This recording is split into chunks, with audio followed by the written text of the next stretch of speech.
Selamat pagi saudara-saudara. Di awal pekan minggu ini kita berjumpa kembali di tanggal 8 Maret 2021. Kita akan memulai aktivitas kita kembali, mengawali kehidupan dengan mendengarkan sabda Tuhan. Mari kita bersatu dalam doa. Bapa di surga, kami bersyukur Tuhan sudah berikan kesempatan kami hidup dan napas, dan kami kembali mengawali awal pekan minggu ini Tuhan. Kami hendak mendasari seluruh kehidupan kami dengan belajar firman-Mu Tuhan. Biarlah Roh Kudus-Mu menguatkan, menolong, menopang kami, sehingga kami mampu mengerti dan memberlakukan firman-Mu dalam kehidupan sehari-hari. Kami sambut berkat-Mu Tuhan. Dalam nama Yesus Kristus kami telah berdoa. Amin.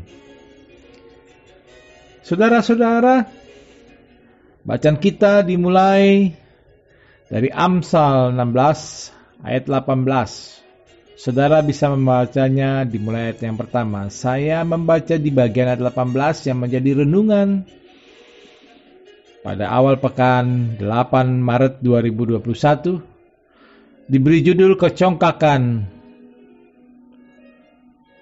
Mendahului Kehancuran.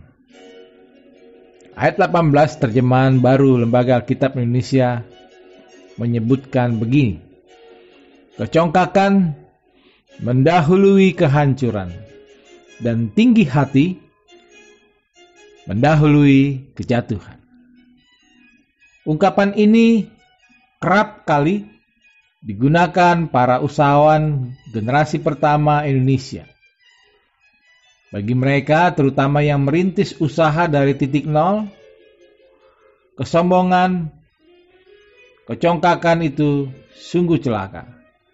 Jika kita ingin berbisnis misalnya, tetapi sombong atau congkak, maka sudahlah, pulang tidur saja. Kita tidak berbakat bisnis karena kita akan jatuh. Ada banyak contoh orang yang congkak dan sombong dalam kitab suci yang akhirnya jatuh dan hancur. Salah satu contohnya adalah Raja Saul. Dia sombong dan tidak taat kepada Tuhan. Dia memang melakukan perintah Tuhan, tetapi tidak seperti yang Tuhan perintahkan. Melakukan, tetapi tidak sepenuhnya, setengah-setengah. Tuhan menyuruh Saul untuk mengalahkan dan menumpaskan semua orang Amalek. Jangan ada satupun yang disisakan, sampai kepada hewan sekalipun. Raja Saul memang melakukan peperangan itu, tetapi dia menyisakan Raja Amalek. Raja itu tidak dibunuh, hanya ditangkap. Harta kekayaan dan ternak orang Amalek yang baik tidak ditumpas, tetapi dijarah saja. Itu yang dinamakan kesombongan, tidak taat. Yang kedua, Raja Daud berdosa dalam perzinahan dengan Batseba. Kemudian Rasul Petrus juga menyangkal Yesus. Baik Raja Daud maupun Petrus melakukan dosa yang tidak kalah hebatnya dengan Saul. Hanya perbedaannya, Daud dan Petrus bertobat, sedangkan Saul tidak. Saudara-saudaraku, orang yang congkak akan selalu berdalih dan tidak mau mengakui kesalahan, apalagi bertobat. Raja Daud mulai sombong ketika ia menghitung jumlah pasukannya. Coba saudara lihat 1 Tawarik 21 ayat 1-7. Apakah kita mulai menyombongkan prestasi pencapaian, apa itu bisnis kita, pekerjaan kita, Atau mungkin dalam skup gereja, jumlah anggota jemaat gereja menjadi tolok ukur keberhasilan pelayanan. Atau mungkin tanpa kita sadari kita mulai memandang strata. Karena kita merasa kaya.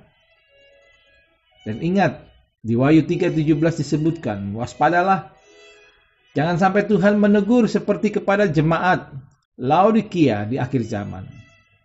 Disebutkan dalam Wahyu 3:17, engkau melarat dan malang, miskin, buta dan telanjang. Saudara-saudaraku, mengawali pekan minggu ini, apa yang harus kita lakukan jika kita mulai congkak dan sombong? Bacaan kita dari Amsal 16 ayat 18. Tidak lain, tidak bukan. Pesan dari Amsal ini adalah bertobatlah dan paksakanlah diri kita untuk mengekspresikan kerendahan hati. Mengapa bisa begitu? 1 Petrus 5 ayat 5 menyebutkan, karena Allah mengkontraskan kesombongan dengan kerendahan hati. Jangan lagi membusungkan dada, atau sebaliknya seolah rendah hati. Namun sebenarnya hanya pencitraan. Membungkuk namun sambil berdiri di atas gunung. Saudaraku, belajarlah ekstrim mendahului memberi hormat dengan tidak memandang muka. Terutama kepada orang yang stratanya lebih rendah di mata kita. Sebaliknya, saya dan saudara juga rendah hatilah menerima masukan, saran, perbaikan. Persoalannya, apakah kita bisa? Ya, asalkan untuk kerendahan hati yang sejati dan bukan untuk pencitraan diri.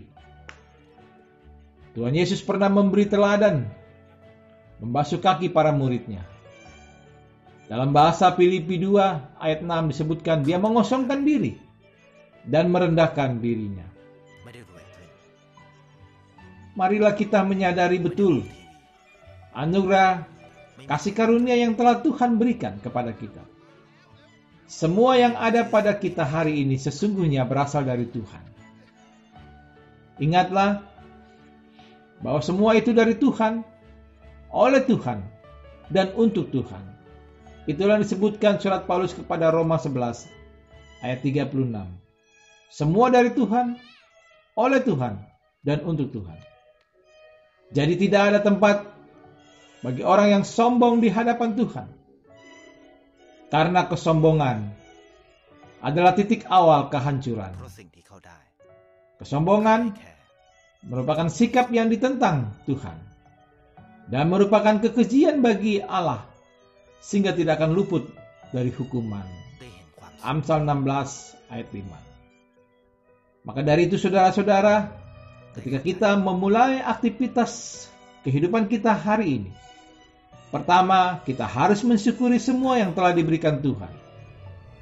Dan bisa kita tunjukkan lewat sebentuk kerendahan hati, bukan lewat sikap sombong atau tinggi hati. Kesombongan seolah-olah membawa kita ke tempat yang tinggi, namun pada saat yang sedang membawa kita meluncur ke bawah dengan sangat keras. Karena itu saudaraku, buanglah kesombongan dari hatimu.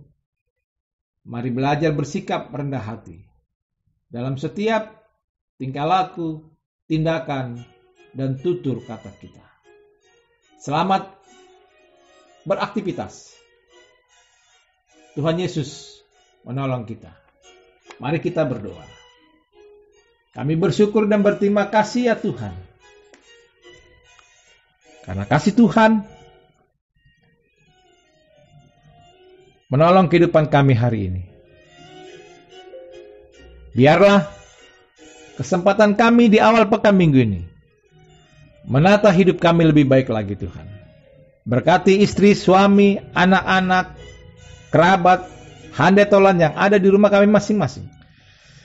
Biarlah kami belajar bersikap rendah hati, dimulai dari keluarga kami masing-masing Tuhan. Mari ya Tuhan, Roh Kudus-Mu menolong kami untuk memecahkan setiap tantangan, cobaan yang Tuhan berikan. Kami percaya Roh Kudus-Mu, penolong sejati hidup kami. Dalam nama Yesus, kami naikkan syukur kami Tuhan. Haleluya. Amin. Saudara-saudaraku, selamat beraktivitas. Semangat, salam sehat dan tangguh.